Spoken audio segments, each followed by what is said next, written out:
Bismillahirrahmanirrahim.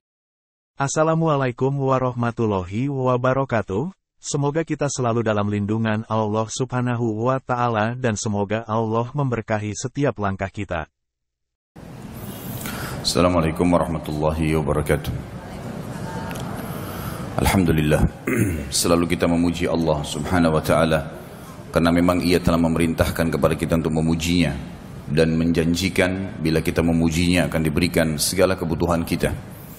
Dan juga kita panjatkan salawat dan taslim sebagaimana juga telah diperintahkan olehnya Sang Pencipta Allah menjadikan sebagai ibadah kalau kita memberikan atau mengucapkan salawat dan taslim kepada Nabi besar Muhammad sallallahu alaihi wasallam. Melanjutkan bahasan masalah surga dan kita masuk ke pasal 22 tentang masalah pasar ahli surga. Dan kita tahu Bapak Ibu sekalian bahwasanya salah satu hiburan manusia di dunia adalah pasar. Karena mereka pada saat ke pasar melihat sesuatu yang menyenangkan hati mereka, membeli kebutuhan-kebutuhan, bertemu dengan orang-orang mungkin yang dia ingin temui, atau bahkan mendapatkan pengalaman-pengalaman baru, suasana baru, dan seterusnya. Banyak fasilitas-fasilitas yang di dunia yang sebenarnya Allah Subhanahu wa Ta'ala juga memberikannya di akhirat. Sebagaimana kita tahu di surga ada makanan, ada pakaian, ada tempat tinggal. Hanya saja kondisinya berbeda, situasinya berbeda. Seperti misal kasus pakaian yang pernah kita jelaskan dulu, berbeda sekali. Pakaian ahli surga itu akan diletakkan oleh Allah yang maha tinggi dan maha pemurah di sebuah pohon, yang pohon itu memiliki buah yang sebesar bentuk seperti delima tapi sangat besar. Kalau ahli surga ingin menggunakan baju atau mengganti baju mereka, maka secara otomatis pohon itu akan mendekat, terbuka, kemudian di dalamnya ada 70 gaun dengan 70 warna, dengan 70 model yang dia tinggal ingin dalam hatinya jenis tertentu atau warna tertentu, maka tiba-tiba terkenakan di badannya tanpa lagi harus dia buka, dia pasang, nggak ada lagi seperti itu. Jadi ada pakaian sebagaimana kata dunia tapi berbeda sisi kualitas, ya. Terus metode caranya, situasinya berbeda semuanya. Dan pada saat pohon itu tertutup, ya semacam tanda kutip lemarinya ahli surga itu tertutup karena dia sudah memilih gaunnya. Kemudian dia ingin mengganti pada waktu yang seketika setelahnya, mendekat lagi tempat tersebut, pada saat dibuka berubah lagi 70 gaun tapi beda warna, beda model, semuanya berbeda. Jadi setiap saat, dan itu khalidina fiha, kekal di dalamnya, nggak ada lagi batas waktu. Bahkan dalam hadis dikatakan Nabi SAW bersabda, pakaian mereka tidak akan usang. Jadi walaupun baju itu kita pakai terus berhari-hari, bertahun-tahun pun, kalau hitungan dunia kita bahasakan tahun, di akhirat tentu tidak ada lagi hitungan waktu seperti ini. Dimensi waktunya berbeda gitu. Maka secara otomatis, ya, tidak akan usang. Apalagi kalau diganti. Dan setiap saat makanan ahli surga sudah kita jelaskan panjang lebar. Buah, ada nama-nama seperti buah delima, buah kurma, buah anggur, di dunia ada. Tapi ini cuma sama dari sisi nama, bentuk, rasa, berbeda semuanya. Kurmahnya besarnya seperti tempayan, sebesar apapun. Mungkin sekarang kalau kita lihat kurma paling besar mungkin ambar, itu seperti jari telunjuk seseorang di antara kita gitu kan. Ya mungkin digabungin 2 jari telunjuk itu maksimal. Nggak ada kurma yang lebih besar daripada itu. Tapi di akhirat satu buah kurma seperti tempayan, yang dia makan bukan karena lapar, tapi dia sedang menikmatinya. Dia akan berhenti kalau dia ingin pindah ke kegiatan lain atau ke makanan lain. Nggak ada kenyang, nggak ada lapar. Sudah kita jelaskan masalah itu. Buah-buah anggur yang sangat besar dan tidak pernah habis. Buah di surga kalau dipetik keluar lagi, dipetik keluar lagi, nggak pernah habis. Nggak butuh tunggu waktu untuk itu. Nggak butuh tunggu waktu untuk supaya bisa tumbuh lagi. Bahkan ada hadis yang disebutkan oleh Nabi SAW, nanti ada orang di surga meminta kepada Allah agar bercocok tanam. Dia mau cocok tanam. Kata Nabi SAW, Allah berfirman padanya, bukankah semua fasilitas sudah ada padamu? Semua pohon-pohon, semua jenis buah-buahan ada, bahkan di surga ada yang tidak mungkin ada di dunia. Jenis buah-buahan yang tidak bisa dibayangkan, karena semua di surga tidak pernah mata lihat, tidak pernah telinga dengar, tidak pernah terlintas dalam hati manusia. Sebagaimana dalam hadis disebutkan. Lalu kemudian Nabi SAW mengatakan kepadanya, kepada kita semuanya, orang ini berkata kepada Allah, ya Allah, tapi saya ingin, jiwa saya ingin sekali punya pohon-pohonan. Maka Allah Subhanahu wa taala memberikan kepadanya sebuah biji, yang biji itu ditanam oleh dia di tanah surga, kemudian tiba-tiba tumbuh menjadi pohon yang besar, tiba-tiba berbuah pada waktu itu juga. Sampai Nabi SAW sempat tersenyum pada saat itu, karena luar biasanya fasilitas di surga. Tidak butuh tunggu waktu, ditanamkan bibit tersebut, kemudian tiba-tiba jadi pohon besar, tiba-tiba berbuah dan tiba-tiba dinikmatin sama dia. Ada seorang Arab Badui hadir di majelis Nabi SAW berkata, ya Rasulullah, pasti itu orang Ansar. Itu orang yang minta sama Allah, itu orang Ansar. Orang Ansar penduduk Madinah. Karena mereka rata-rata petani kan. Akhirnya membuat semua sahabat tertawa pada saat itu. Tapi ini contoh saja bagaimana di surga itu fasilitasnya sangat luar biasa.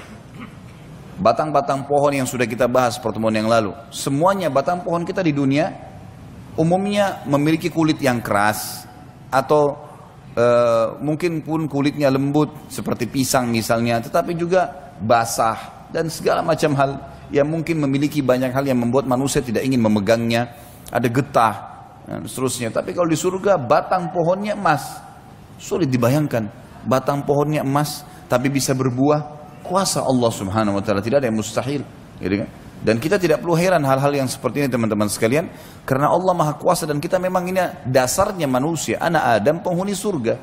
Kita di tempat kita memang di sana. Ya. Ayah kita Adam alaihissalam diturunkan dengan istrinya Hawa ke muka bumi, kemudian akan kembali ke sana. Cuma sedikit cobaan di sini sekarang, ini loh perintahku kata Allah, untuk kembali ke tempat kalian, bahkan bisa meninggikan derajat-derajat kalian, lakukanlah ini, itu dan seterusnya. Ya, ketaatan-ketaatan dan tinggalkan kemaksiatan. Tapi orang yang bangkang tidak akan ke sana loh ya, tidak akan kembali ke tempatnya, dia akan kembali ke neraka, tempat siksaan yang sudah disiapkan sebagaimana sudah panjang lebar kita jelaskan. Semua fasilitas di surga, fasilitas yang tidak bisa dibayangkan, susah sekali ya, dengan dibayangkan. Tetapi kita imani, karena keimanan akan memudahkan kita untuk meyakininya. Ya. Contoh misalnya air yang kita bahas. Bagaimana bisa ada air jalan di depan mata seseorang ahli surga di istananya tanpa tersentuh tanah, dan dia bisa mengambilnya tanpa tertumpah di lantainya. Gitu kan? Itu semua sudah kita jelaskan panjang lebar. Semua ini saya review kembali dan masih banyak yang kita tidak reviewkan tentunya untuk menekankan sebuah poin. Pada saat kita membahas pasal ke-22 tentang masalah pasar ini, jangan dibayangkan seperti pasar kita yang becek, yang kotor, ya. Atau mungkin hanya seperti mall, orang masuk kemudian lula-lalang, toko bersebelah-sebelahan, bukan itu. Memang disebutkan dalam hadis masalah pasar, tetapi di sini tidak ada transaksi. Pasar ini tujuannya hanya dijadikan oleh Allah yang Maha Tinggi dan Maha Pemurah sebagai tempat pertemuan ahli surga.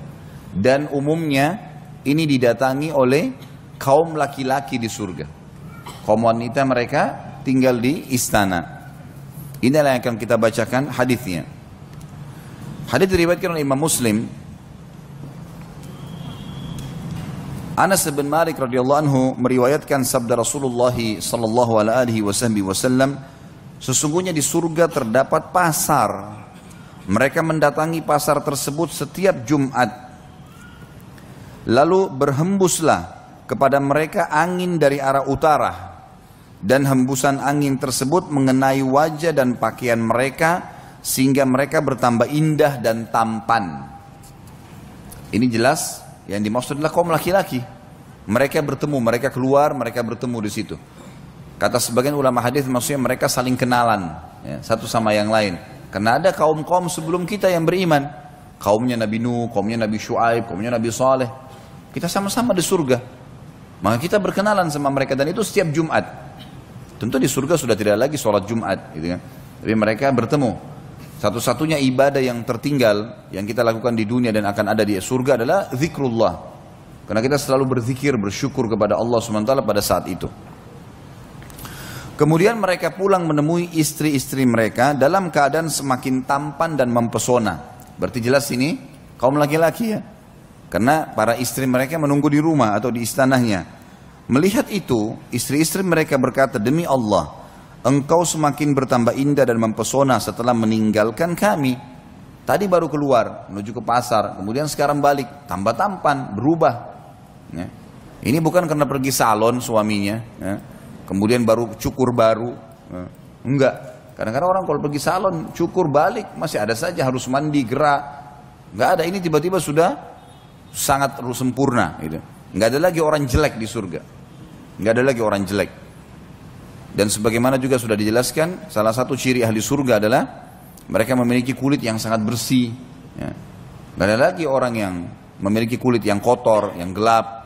Semuanya sudah berubah.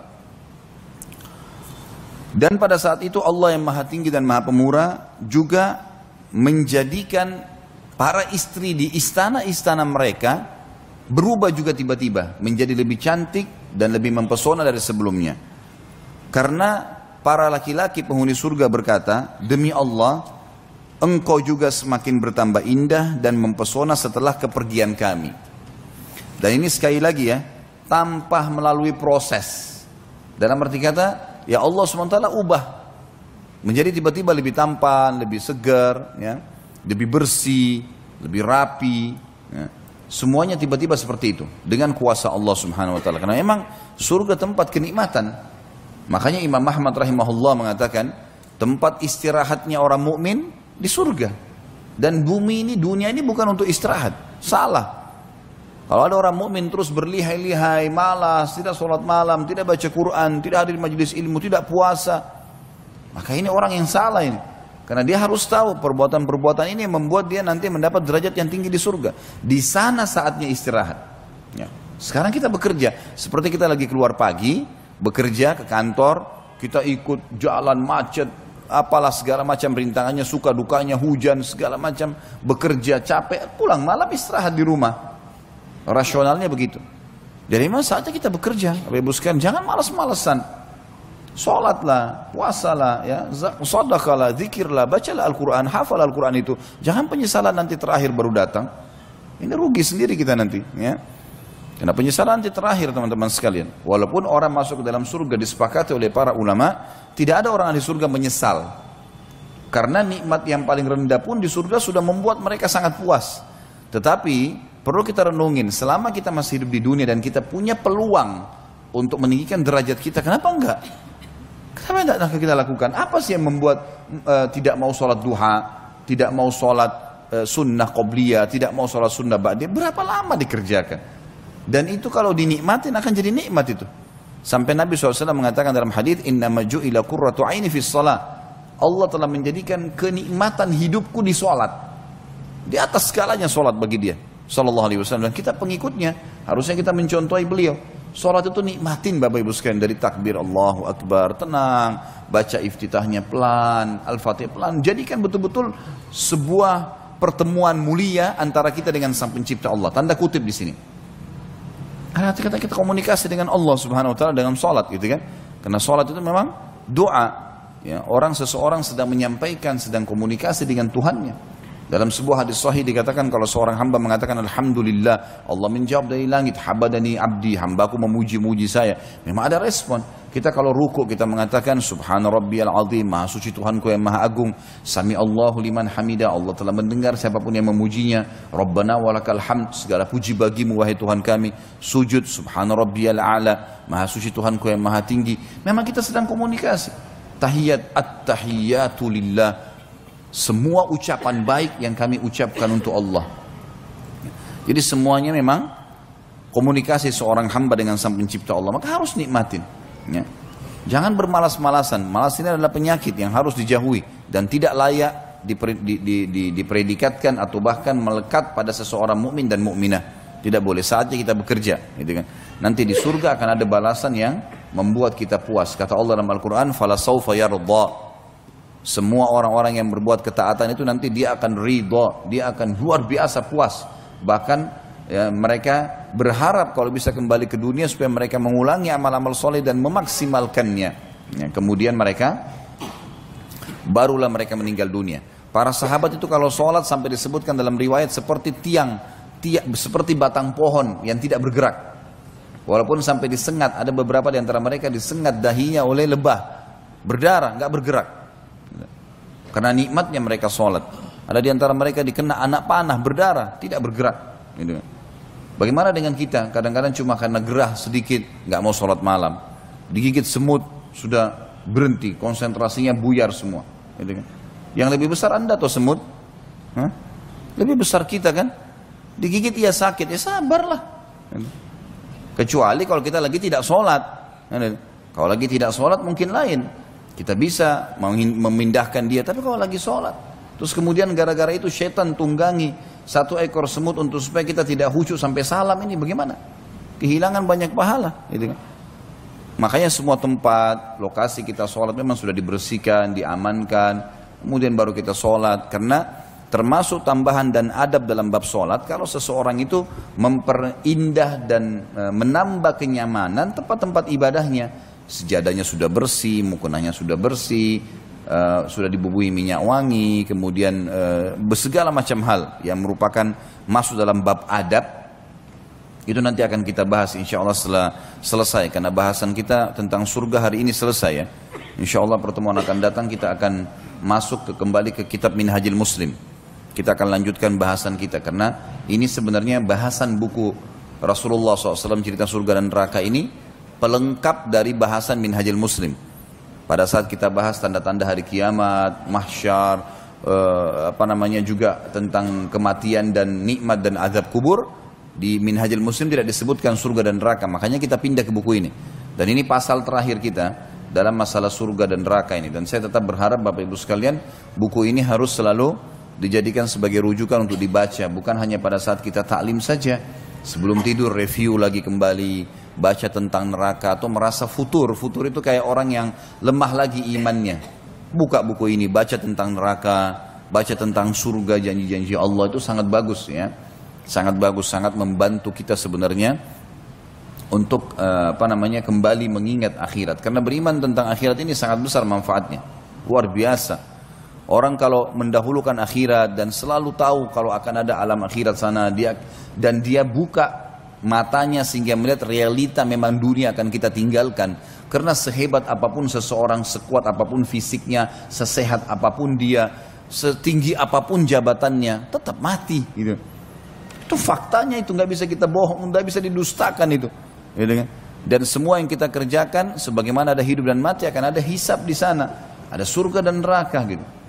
Maka seseorang beriman tentang adanya akhirat sangat luar biasa, membuat ketentraman jiwa. Karena dunia jadi kecil buat dia. Seberat apapun cobaan dia bisa laluin, gitu kan? Apapun sifatnya, oh dunia sebentar, udahlah saya akan laluin. Gitu. Udah kita akan laluin. Kita akan sangat semangat untuk mengejar akhirat itu, dan kita akan menganggap dunia ini kecil. Apapun yang luput dari kita tidak masalah. Tidak ada sesuatu yang masalah. Sampai para ulama salaf anggota tubuhnya pun dipotong, bagi dia kecil. Karena ini tidak akan abadi kok. Dunia dia mati, nanti dikasih jasad yang baru di akhirat. Jadi orang beriman sangat luar biasa. Kenapa para sahabat bersemangat untuk pergi jihad? Padahal bisa dicincang badannya, bisa ditusuk, bisa segala macam. Karena dia tahu. Dia sangat yakin kalau ditusuk nanti saya akan menuju kepada kehidupan abadi itu. Dan semua yang dijanjikan ini pasti ada. Innallaha la yukhliful mi'ad. Allah nggak bakal mungkin pungkiri janjinya. Gitu kan? Waman asdaqu minallahi qila. Siapa yang lebih jujur daripada Allah dalam penyampaian? Nggak mungkin salah. Nggak mungkin salah. Dan sudah pernah saya bilang, ketaatan-ketaatan yang kita lakukan Bapak Ibu sekalian, hanya kita lakukan dengan menikmatinya dan sabar sebentar. Mati masuk surga. Maksiat tidak usah dikerjakan. Nggak ada manfaatnya buat kita sama sekali. Dibenci sama Allah, dibenci oleh manusia, efek jerahnya besar. Lalu untuk apa? Toh juga setiap kemaksiatan yang dilarang itu jumlahnya lebih sedikit daripada yang diperintahkan atau gantinya. Kalau Allah haramkan misal daging hewan, tidak boleh dimakan semuanya jenis hewan. Allah ciptakan miliaran hewan. Lalu Allah berikan kita hawa nafsu mau makan daging. Susah, memang berat. Tapi enggak, Allah haramkan babi, Allah ganti dengan sapi, ayam, kuda, kelinci, ikan, banyak gantinya.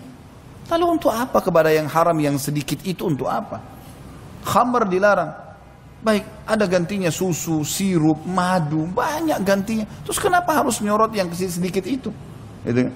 Sementara orang kalau lakukan kemaksiatan Allah benci dan akan ada hukumannya, serta di mata manusia juga tidak disuka. Orang yang suka dusta, orang yang suka ganggu orang lain, sibuk mencari fitnah, aib-aibnya orang lain, memfitnah dan seterusnya, tidak ada orang yang suka.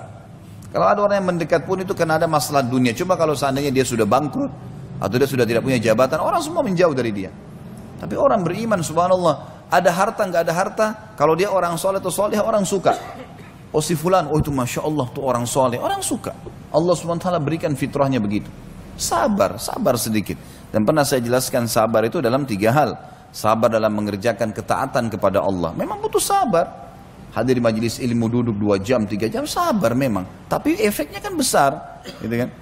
Kita puasa, sabar. 14 jam gak makan dan minum. Sabar. Tahan, sabar. Kemudian kita sholat malam, sabar. Memang ngantuk, tapi bangun. Sholat, azan ke masjid. Di rumah aja hujan, tapi sabar, jalan. Sabar, nggak ada sesuatu yang rugi kok, gitu kan? Sama yang kedua, sabar terhadap meninggalkan maksiat. Ada penawaran, semua kita pasti terlintas dalam hidupnya. Penawaran berzina, penawaran bohong, penawaran riba, penawaran buat nota palsu, banyak itu pasti. Karena syaitan, musuh kita selalu menawarkan itu kepada kita. Tinggal kita sabar, tolak, jangan mau. Selesai. Apapun godaannya jangan mau. Komitmen, jalan. Oh ini Allah haramkan, saya nggak mau. Dan yang ketiga, sabar dalam semua cobaan. Apapun cobaan sehari-hari kita, sakit, gangguan orang, ghibah, sudahlah, anggap itu sebagai warna kehidupan. Sudahlah, kita lagi jalan macet, ya sudahlah, jalanlah, nanti akan jalan keluarnya ada kok. Kita ngoceh-ngoceh juga, macet tetap nggak bisa berubah. Kan? Sabar saja, nanti kita akan dapat jalan keluarnya. Kan gitu. Lebih baik orang menikmatinya, beda dengan orang yang tidak menikmatinya. Sudah, apa boleh hujan, ya sudah. Gerutu sampai ke rumahnya hujan, udah basah, ya, pikirannya jadi kalut, ya, memungkiri takdirnya Allah, banyak masalah. Yang ke-23, pasal ke-23, ahli surga melihat Allah yang maha suci dan maha pemurah. Surah nomor 75 ya, ayat 22 sampai ayat 23. Tapi seperti biasa saya akan bacakan dari awal surah. Karena ini hampir kita bahas, sebenarnya bisa saya bahasakan mereview apa yang sudah kita pelajari. A'udzu billahi minasyaitonir rajim. Bismillahirrahmanirrahim. La uqsimu biyaumil qiyamah. Kata Allah, aku bersumpah demi hari kiamat. Maksudnya itu pasti terjadi maknanya. Demi zatku, kata Allah, kiamat pasti terjadi. Wala uqsimu bin nafsil lawwamah, dan aku juga bersumpah dengan jiwa yang amat menyesali dirinya sendiri. Pasti hari kiamat akan datang jiwa-jiwa orang yang menyesal. Kenapa dulu saya zina ya, kenapa dulu saya bohong ya, kenapa dulu saya mukul orang ya, nyesal. Ayahsabul insanu allan najma'a idhamah, apakah manusia itu mengira bahwasanya kami tidak akan mengumpulkan kembali tulang belulangnya setelah dia mati, dimakan oleh tanah, oleh rayap jasadnya, dia tidak akan kami bangkitkan, kami tidak satukan lagi. Bala qadirina ala an nusawwiya banana, pastikan sebenarnya kami sangat berkuasa menyusun kembali jari jemarinya dengan sempurna. Seketika pada hari kiamat nanti Allah akan bangkitkan, sebagaimana sudah pernah kita jelaskan hadisnya itu. Allah akan turunkan hujan, kata Nabi SAW, yang akan menimpa tulang ekor kalian dan kalian akan tumbuh seperti tumbuhnya pohon dengan sangat cepat, tiba-tiba jadi besar, utuh semuanya. Bal yuridul insanu liyafjura amamah, bahkan manusia itu hendak berbuat maksiat terus menerus, padahal dia sudah diingatkan ayat demi ayat, hadis demi hadis. Para mubalik, para da'i, para ulama terus mengingatkan, sadarlah, janganlah, tinggalkanlah, kerjakanlah, terus diingatkan, tapi tetap tidak mau. Yas'alu ayyana yaumul qiyamah, ia berkata, bilakah hari kiamat itu terjadi? Benar enggak itu terjadi kiamat? Karena ujung-ujungnya begitu sebenarnya. Kenapa nggak sholat? Kenapa nggak puasa? Kenapa nggak tutup aurat? Kenapa nggak gini? Kenapa nggak gitu? Sudahlah nanti aja. Sama saja bahasa dia sebenarnya menurut Allah Subhanahu Wa Taala pencipta kita adalah dia sama saja mengatakan kiamat itu benar nggak sih terjadi? Lalu Allah ceritakan masalah kiamat. Faida bariqal basar. Pada saat itu mata akan terbelalak karena ketakutan. Pada saat dibangkitkan baru sadar semua manusia di hadapan matanya terlihat. Gitu kan? Wa khasafal qamar, dan apabila bulan telah hilang cahayanya, semua langit akan menjadi cerah semuanya. Mahsyar akan dihamparkan dan matahari akan sangat dekat, cuma berapa mil sebagaimana sudah pernah kita jelaskan di tanda-tanda atau terjadian kiamat. Wa jumi'asy syamsu wal qamar, dan matahari juga bulan dikumpulkan. Kata sebagian ulama tafsir, dikumpulkan adalah disatukan. Bulan dan matahari menjadi satu, ya. Yaqulul insanu yawma idzin ainal mafar. Pada hari itulah baru manusia berkata, kemana tempat berlari ini? Mau lari kemana? Mahsyar sebuah lapangan yang sangat luas. Kata Nabi SAW, berpasir putih. Dan semua manusia dibangkitkan berada di belakang nabinya. Kalla la wazar. Sekali-kali tidak ada tempat untuk berlindung pada saat itu. Ila rabbika yawma idzinil mustaqar. Hanya kepada Tuhan kalianlah pada saat itu tempat untuk kembali. Nggak ada lagi sudah. Ya, sebagaimana sudah kita jelaskan banyak ayat Al-Quran masalah kiamat. Langit akan terbelah. Kemudian malaikat-malaikat akan memenuhi langit. Bagaimana mereka menggiring dan mengawasi manusia pada saat itu dengan jumlah yang sangat banyak. Yunabba'ul insanu yawma idzin bima qaddama wa akhar. Pada hari itulah manusia akan diberitahukan apa yang pernah dia kerjakan yang lalu dan apa yang telah dia lalaikan. Balil insanu ala nafsihi basirah. Manusia itu menjadi saksi atas dirinya sendiri. Walau alqa ma'athirah. Meskipun dia mengemukakan alasan-alasannya. Ada sebuah hadis dia disebutkan, kalau ada orang nanti datang hari kiamat diberikan kesaksian, ini loh buku amalmu, saya nggak percaya. Ini malaikat yang menyaksikan, saya nggak percaya. Ini tembok, tanah, udara, segala, saya nggak percaya. Siapa yang kau percaya? Diri saya sendiri ya Allah. Allah kunci mulutnya, lalu Allah buat semuanya bicara. Matanya bilang iya saya melihat, telinganya bilang iya saya mendengar, tangannya bilang iya saya menjamah, kemaluannya bilang iya saya menyentuh, kakinya mengatakan iya saya melangkah, semuanya. Setelah itu baru dia mengatakan, dalam Al-Quran diceritakan, A'udzubillahi minasyaitonirrajim, lima syahidtum alaina. Kenapa kalian ini menjadi saksi buat diri sendiri? Apa jawaban anggota tubuhnya? Antakanallahu alladhi antaka kulla syai'. Allah lah yang telah membuat kami berbicara, yang membuat segala satunya bisa berbicara.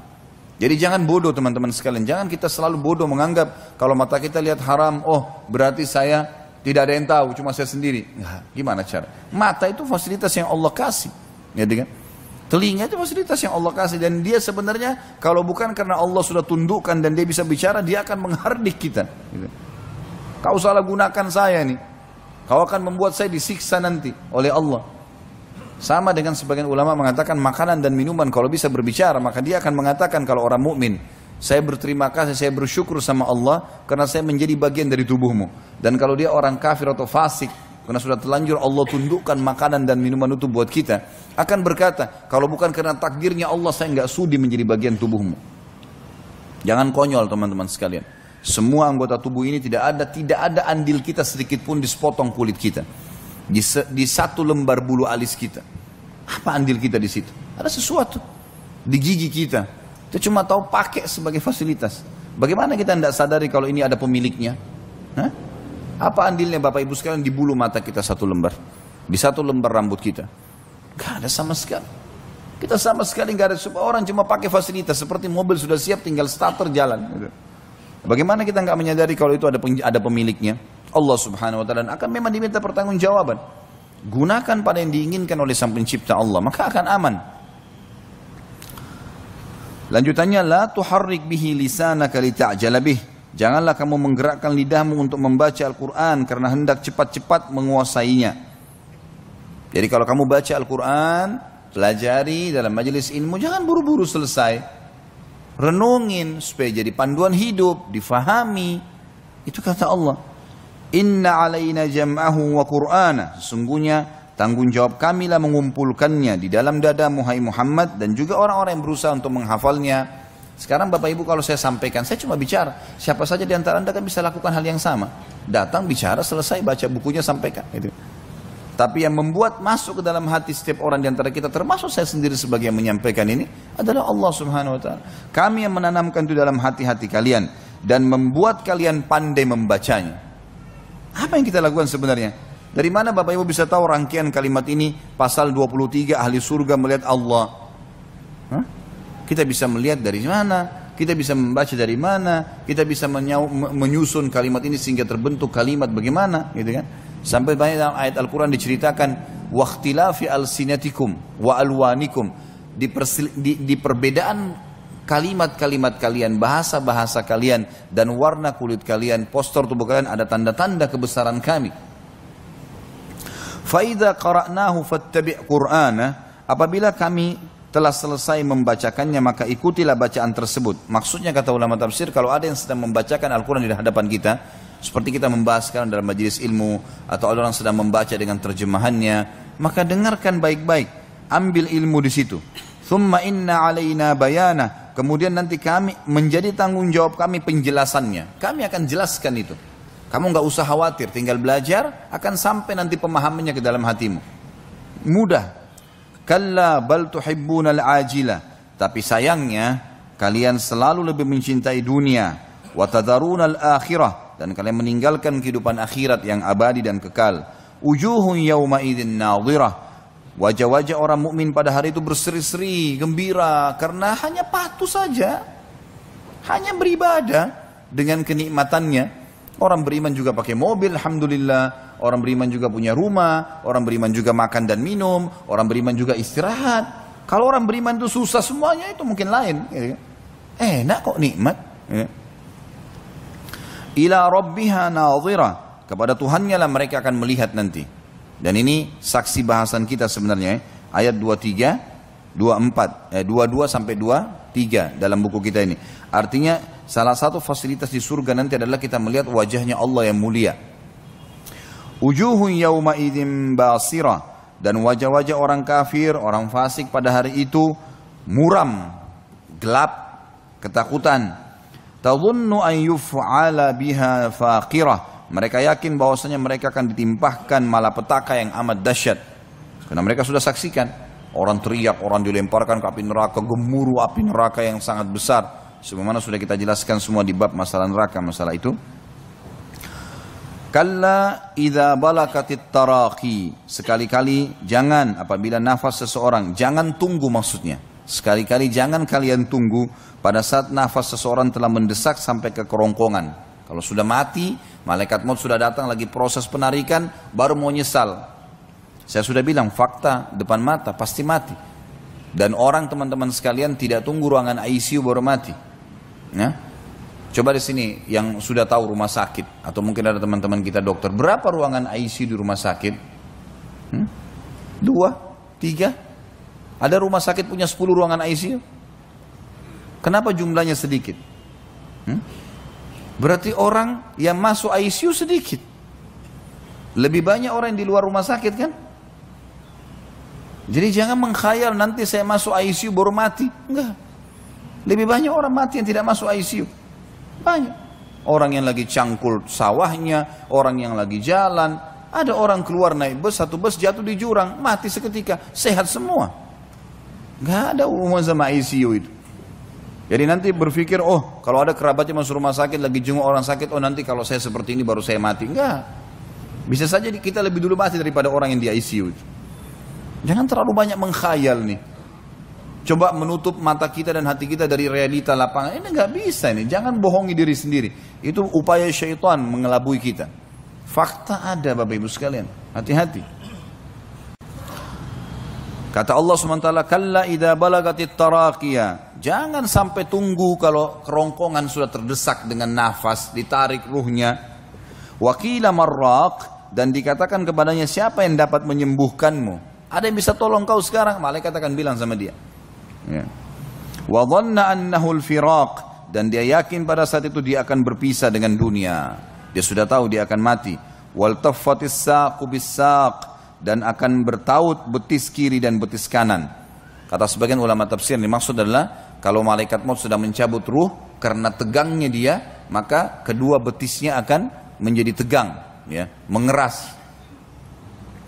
Ila rabbika yauma idinil masaq, dan kepada Tuhanmu lah pada hari itu kamu akan dihalau. Maksudnya di hari kiamat dibangkitkan, akan dihadapkan di hadapan Allah Subhanahu wa taala. Fala saddaqa wala shalla, dan ia tidak mau membenarkan Rasul dan Al-Qur'an, dan tidak mau juga mengerjakan salat. Walakin kadzdzaba wa tawalla, tapi selalu mendustakan Rasul dan berpaling dari kebenaran.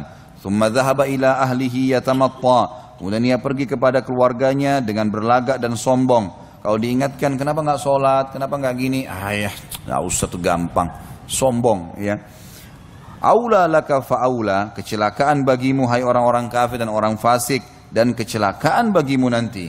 Tsumma aula laka fa'aula, kemudian kecelakaan akan menimpahmu, dan kecelakaan pasti menimpahmu, sampai 4 kali Allah ulangi. Kata sebagian ulama tafsir, bisa saja di ayat yang sebelumnya, di ayat yang 34 itu untuk dunia, kecelakaan akan datang di dunia untukmu, dan juga kecelakaan akan datang untukmu di akhirat nanti. Ayahsabul insanu an yutraka sudah, apakah manusia mengira bahwasanya mereka akan dibiarkan begitu saja tanpa pertanggungjawaban? Alam yakun nutfatan min mani yumna, bukankah dia dulu tadinya setetes mani yang hanya ditumpahkan ke dalam rahim? Bapak yang sudah tahu masalah spermanya yang segumpal, itu isinya ada miliaran sperma kecil. Sperma kecil itulah, ya, yang lebih kecil dari debu yang kita jadi darinya. Dari mana asalnya? Dari situ saja. Apa yang mau disombongkan? Allah jelaskan masalah itu. Tsumma kana 'alaqatan fa khalaqa fa sawwa, kemudian mani itu menjadi segumpal darah, lalu Allah menciptakan dan menyempurnakannya. Semua manusia siapapun kita, mau dia raja, mau dia tukang sampah, mau dia orang miskin, sama saja, semua sama sumbernya. Allah yang membuat beragam macam warna kehidupan itu. Sperma yang kecil, di kepalanya sperma yang lebih halus dari debu, ada lagi inti daripada sperma itu sendiri. Di situ manusia lebih kecil lagi. Kemudian sel telur juga lebih halus dari debu, melengket di rahim. Lalu sperma itu seperti mengetahui ada sinyal. Para ilmuwan cuma mengatakan ini seperti ada perintah rahasia yang entah dari mana dan sangat cerdas.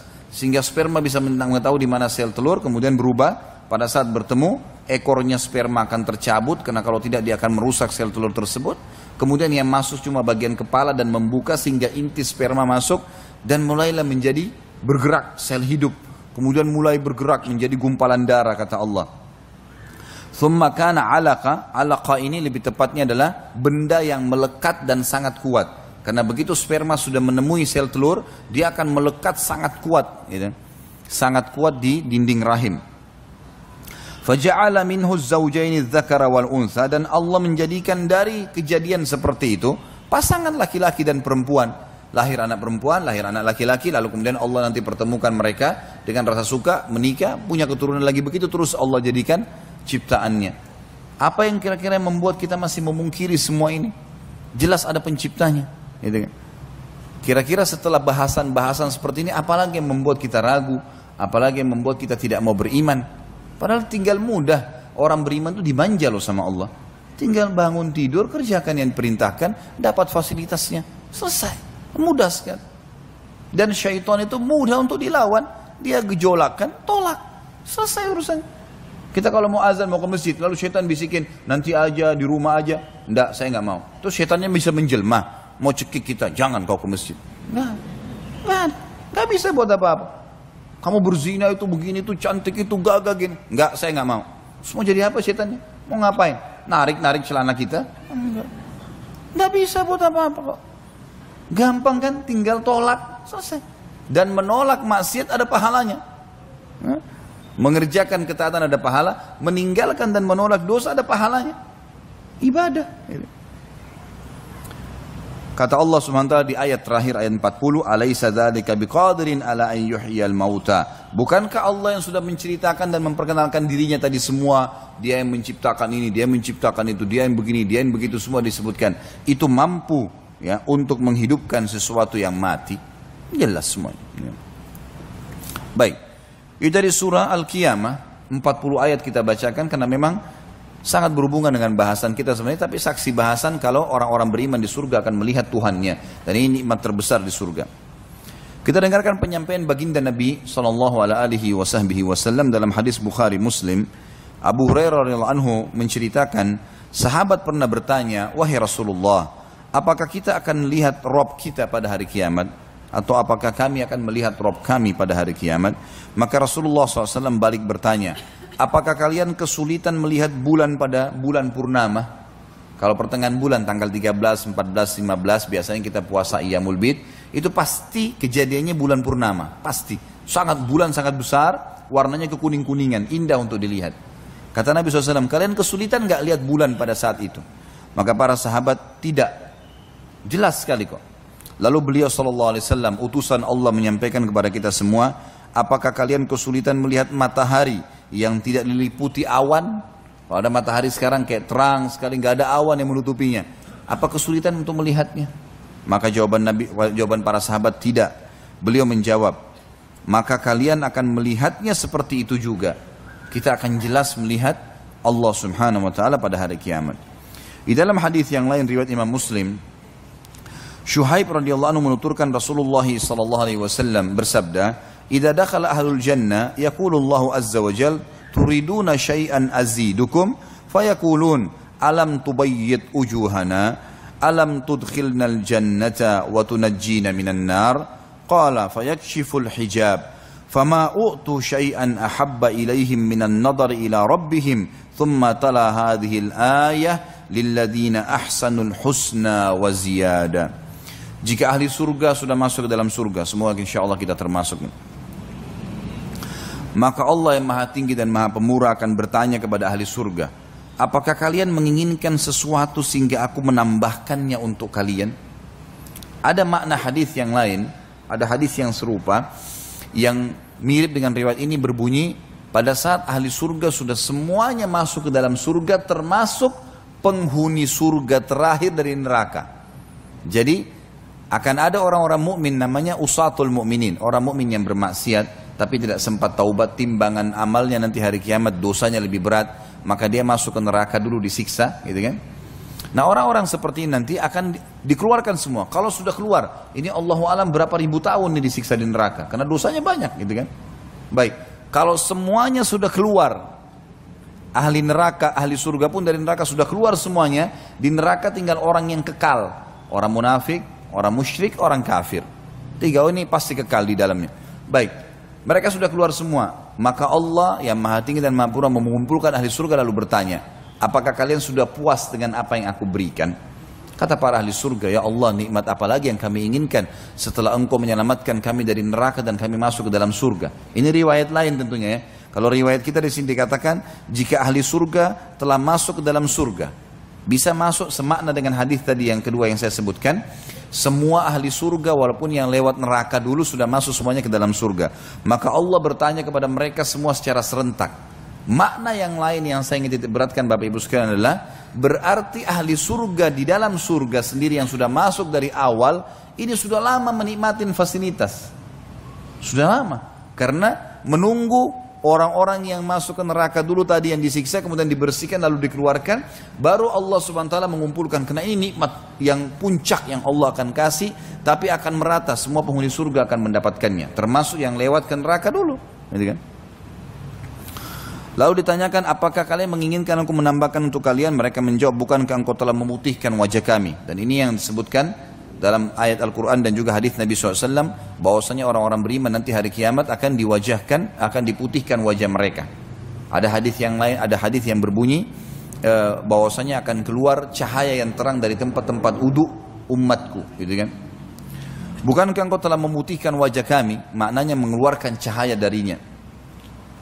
Dan bukankah engkau memasukkan kami ke dalam surga? Kami sudah masuk surga, ini nikmat apa lagi?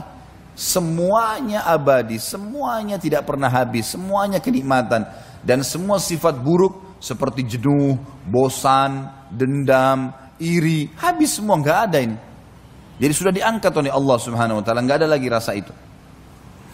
Kemudian Allah yang maha tinggi dan maha purna membuka tirainya, pemisah antara dia dengan hamba-hambanya. Dan kedua riwayat sama ini. Lalu Allah mengangkat hijabnya. Tidaklah mereka diberi sesuatu yang lebih mereka cintai daripada melihat Rob mereka. Maka semuanya mereka melihat Tuhan mereka. Termasuk orang yang sudah sekian lama menikmatin surga ini, juga akhirnya melupakan semua itu. Dayang-dayang, pakaian, makanan, lupa semua. Mereka lupakan semua gara-gara melihat wajahnya Allah yang mulia. Kemudian beliau membaca firman Allah, maksudnya Nabi SAW, bagi orang-orang yang berbuat baik ada pahala yang terbaik surga dan tambahannya. Makna daripada tambahannya adalah melihat wajahnya Allah yang mulia.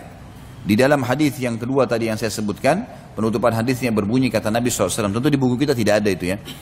Kata Nabi SAW, lalu semua penghuni surga mengatakan, ya Allah, tidak ada nikmat yang mengalahkan melihat wajahmu yang mulia. Semoga insya Allah kita termasuk ini ya. Pasal ke-24, orang-orang yang takut terhadap kedudukan Robnya akan mendapatkan 2 surga. Jadi pernah saya jelaskan Bapak Ibu sekalian, kalau kita di surga insya Allah seseorang mukmin akan memiliki banyak, mungkin bisa jutaan istana malah gitu. Karena memang ada hadis, misal contoh, ini semua punya dalil ya. Setiap kali orang ke masjid dapat 1 istana di surga. Pulang dari masjid 1 istana di surga.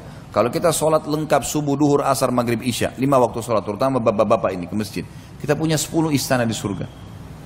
Ada hadis yang lain, siapa yang membaca Qul Huwallahu Ahad 10 kali dalam sehari, Allah akan bangunkan baginya istana di surga. Baik, apa ruginya baca ini? Berarti kalau kita baca 1 hari 10 kali kita ada 1 istana. Kalau 1 tahun 365 hari, 365 istana. Kalau kali 70 tahun umurnya, kan banyak sekali gitu kan. Siapa yang menjaga 12 rakaat sehari semalam, Allah akan bangunkan baginya istana di surga. Ini ada makna, ada 2 makna kata ulama hadis. Bisa bermakna kalau dia rutin jaga seumur hidupnya akan diberikan istana di surga, atau memang setiap hari kalau sudah lengkap 12 rakaat itu, subuh 2 rakaat sebelumnya, 4 rakaat sebelum duhur, 4 rakaat sudah duhur, 2 rakaat sudah maghrib, 2 rakaat sudah isya, rutin dia jaga, maka setiap hari dapat 1 istana. Kali 1 tahun 365 hari, kali 70 tahun atau 50 tahun dia hidup, berapa banyak istananya? Gitu kan? Makanya juga dalam hadis yang lain kata Nabi SAW, sesungguhnya nanti ada setiap orang yang rutin mengerjakan sebuah ibadah, dia akan dipanggil di setiap pintunya. Kalau dia jihad, dia akan dipanggil dari pintu jihad. Dia sholat dari pintu sholat, puasa, pintu puasa, sedekah, pintu sedekah, haji, pintu haji. Jadi artinya pintu gerbang besar, di dalamnya ada kem istana, gitu kan. Setiap jenis ibadah ada sendiri itu. Maka Abu Bakar berkata, ya Rasulullah, apakah ada orang yang dipanggil dari semua pintu itu? Jadi karena kita coba kerjakan semuanya. Kata Nabi SAW, ada. Ada. Dan saya berharap kamu termasuk di antaranya. Jadi makanya jangan pilih-pilih ibadah. Dari saya cukup dengan sholat 5 waktu, tahajud gak usah. Ngantuk malam. Ya sudah, kehilangan sendiri. Untuk apa tidak dikerjakan? Kenapa tidak bangun? Gara-gara ngantuk. Masa nonton bola bisa begadang? Sholat tahajud gak bisa. Ya. Gak mungkin itu. Ya. Atau kalau ibu-ibu lagi mau melahirkan, bisa gak tidur? Orang sholat malam lebih penting daripada melahirkan. Lah iya. Walaupun memang melahirkan itu adalah proses melahirkan manusia, tapi sholat malam itu luar biasa fadilahnya. Kenapa waktu itu kita bisa nggak tidur? Karena penyakit al-malas. Itu saja masalah. Ini harus dibuang ke lautan ini, malas ini. Baik. Bagi orang yang takut kepada Allah, jadi ada bedanya teman-teman sekalian antara orang yang beribadah kepada Allah karena itu perintah, ya sudahlah Allah perintah yang saya kerjakan. Dia tidak mengerjakan dosa karena tidak ada fasilitas dosa. Misal kayak di Saudi ada maksiat tapi tidak ada diskotik, tidak ada karaoke, tidak ada bar, tidak ada. Orang perempuan semua disuruh wajib pakai jilbab. Ada terjadi tapi itu sedikit sekali. Nggak ada fasilitas. Ada orang tidak berbuat dosa karena nggak ada fasilitas. Mungkin kalau ada dia bisa lakukan, gitu ya. Ini posisinya masih aman lah, gitu ya. Tapi ada orang punya kedudukan mulia. Dia mengerjakan ibadah, dia sholat malam, dia sholat 5 waktu on time, dia puasa, dia baca Quran, dia paksa dirinya berzikir, berbuat ibadah dikerjakan sama dia. Karena dia takut kalau sampai Allah nggak sayang sama dia. Ini berbeda ya. Dia mengerjakan karena dia mau mendapatkan cintanya Allah. Sama dengan dia tidak mengerjakan dosa walaupun ada fasilitas dia tahan dirinya, nggak mau, karena dia takut kepada Allah. Jangan sampai tiba-tiba lagi zina, lagi riba, lagi apa, kemudian azabnya Allah turun. Ya. Ini namanya orang yang takut kepada Allah. Ini punya kedudukan sendiri. Rasa takutnya itu punya nilai plus, dapat tambahan istana. Itu akan diberikan tambahan istana. Ini yang disebutkan oleh penulis ini pasal 24, orang yang takut terhadap kedudukan Robnya mendapatkan 2 surga. Sebagaimana sudah saya paparkan tadi. Beliau mengangkat firman Allah dalam surah Ar-Rahman ayat 46 sampai 53. A'udzu billahi minasyaitonir rajim wa liman khafa maqama rabbih jannatan fabiayyi ala'i rabbikuma tukadziban dzawata afnan fabiayyi ala'i rabbikuma tukadziban fihima 'ainani tajriyan fabiayyi ala'i rabbikuma tukadziban fihima min kulli fakihatin zawjan fabiayyi ala'i rabbikuma tukadziban. Dan bagi orang-orang yang takut saat menghadap Rabb-nya, tadi mengerjakan perintah karena takut sama Allah, takut Allah nggak cintai dia, gitu kan? Kalau dia berada di saf kedua atau ketiga, ketakutan. Bagaimana caranya saya nggak di saf pertama ini? Orang-orang di saf pertama sudah lebih dicintai sama Allah. Ada ketakutan itu, gitu kan? Ketinggalan sholat subuh, ya Allah, Allah sudah catat tadi orang-orang sudah pada melapor ke Allah, nih saya tidak hadir, ketakutan. Ini namanya ketakutan karena Allah. Dia ibadah sebenarnya. Beda dengan orang yang sholat subuh di masjid atau enggak, ya sudahlah nggak apa-apa, besok aja saya kerjain, biasa-biasa saja. Ini rasa takut ini punya nilai plus ya. Dia buat dosa, godaan besar, lawan, nggak mau, saya nggak mau, apapun konsekuensinya. Oh ini orang gagal, ini orang cantik, saya tergoda, enggak, saya nggak mau. Saya sudah bilang tadi, syaitan nggak bisa buat apa-apa kok, cuma bisik-bisikin, redam dia, lawan. Bisa, kita bisa kalau nggak mau. Kalau mau, kita aktivitas. Cara aktivitas yang lain insya Allah, baca isti'adzah, sibukkan diri dengan ibadah, insya Allah akan terjaga. Maka orang takut berbuat dosa karena takut Allah hukum akan ada nilai sendiri. Maka nikmat Rabb kalian yang manakah yang kalian dustakan? Kedua surga itu mempunyai pohon-pohon dan buah-buahan. Artinya fasilitas di dalamnya bagus sekali. Semua kebutuhan kalian akan ada. Maka nikmat Rabb kalian yang manakah yang kalian mau dustakan? Di dalam kedua surga itu ada 2 buah mata air yang mengalir. Dan sudah pernah kita jelaskan masalah mata air surga, gitu kan? Ada 2 sumber mata air. Ada mata air yang berada di sebuah tempat yang mengeluarkan air dan tertampung seperti wadah kolam kalau kita sekarang. Tapi pinggiran-pinggiran kolamnya terbuat dari emas. Sudah pernah kita jelaskan masalah itu. Bisa Bapak Ibu kembali ke pasal-pasalnya sendiri. Kemudian yang kedua ada mata air juga yang keluar di tempat-tempat khusus yang akhirnya keluarlah darinya lautan, sungai-sungai dan seterusnya yang mengalir ke istana-istana ahli surga. Maka nikmat Rabb kalian yang manakah yang kalian mau dustakan? Di dalam kedua surga itu terdapat segala macam buah-buahan yang berpasang-pasangan. Yang dimaksud dengan berpasang-pasangan adalah ada pohon yang tinggi dan ada pohon yang pendek. Ini makna. Bisa masuk. Ada juga makna yang lain adalah buah-buahannya seperti kita lihat dalam satu buah-buahan atau satu tangkai, biasanya ada yang lonjong, ada yang lebih panjang, tidak semuanya sama bentuknya. Maka berpasang-pasangan dalam arti kata semuanya ada. Ada juga masuk maknanya adalah warna-warna. Dalam satu pohon pernah kita jelaskan di pohon bidara surga yang seorang Arab Badui mengatakan, "Ya Rasulullah, kenapa di surga ada pohon yang menyakitkan?" Kata Nabi SAW, "Pohon apa?" Allah berfirman dalam Al-Quran, di sana ada pohon-pohon bidara. Pohon bidara tangkainya ada durinya, gitu kan? Itu menyakitkan ya Rasulullah. Kata Nabi SAW, Allah akan mengganti di setiap durinya buah, dan buahnya memiliki beragam macam warna. Semua warna, dari kuning, dari merah, dari hijau, semua warnanya ada, gitu kan? Semua warnanya ada dan masing-masing warna memiliki cita rasa tersendiri. Ini yang dimaksud dengan beragam macam buah-buahan yang berpasang-pasangan. Maka nikmat Rabb kalian yang manakah yang kalian dustakan? Penyampaian baginda Nabi SAW dalam hadis Bukhari Muslim berhubungan dengan masalah ini adalah Abu Musa al-Ash'ari radhiyallahu anhu meriwayatkan sabda Rasulullah SAW, seorang mukmin di surga sungguh memiliki sebuah kemah yang terbuat dari sebuah intan yang berongga, panjangnya 60 mil. Ya, panjangnya kemah itu. Dia memiliki banyak kemah. Pada setiap sudut terdapat istri-istri yang tidak bisa melihat orang lain. Jadi kalau dia memiliki beberapa orang pasangan, maka di setiap kemah itu ada pasangan istri sendiri dan tidak bisa dilihat oleh orang lain, tidak bisa juga saling melihat satu sama yang lain karena besarnya. Yang mereka dipergilirkan untuk orang mukmin. Juga ada 2 taman yang bejana-bejananya terbuat dari perak dan segala isinya. Maksudnya minuman-minuman yang siap diminum di dalamnya. Serta 2 taman yang bejana-bejananya terbuat dari emas dan segala isinya. Yang menghalangi mereka untuk memandang Rabb mereka hanyalah ridhaul kibriya atau tirai keagungan pada wajahnya di surga Aden. Maksudnya Allah Subhanahu wa taala memiliki tirai yang tidak akan dilihat nanti kecuali tadi sebagaimana hadis sebelumnya kita sebutkan, kalau ahli surga sudah masuk kemudian dalam surga baru kemudian diperlihatkan. Ada sebuah riwayat yang dikatakan maka Allah memudahkan ahli surga untuk melihatnya di setiap pagi dan petang. Selain dari itu Allah SWT akan menutup kembali tirainya, dan itu tirai adalah tirai kemuliaan dan keagungan Sang Pencipta Allah Subhanahu wa taala.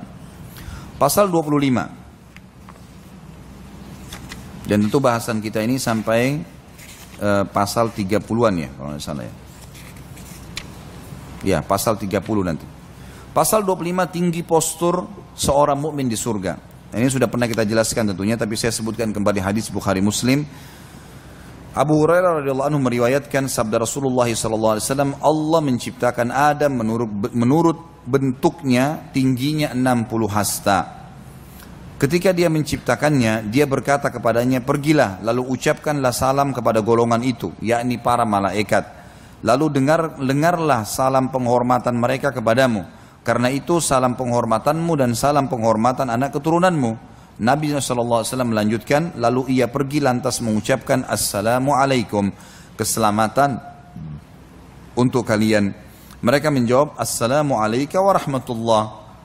Semoga keselamatan juga diberikan kepadamu dan rahmatnya Allah atau karunia-Nya akan selalu bersamamu.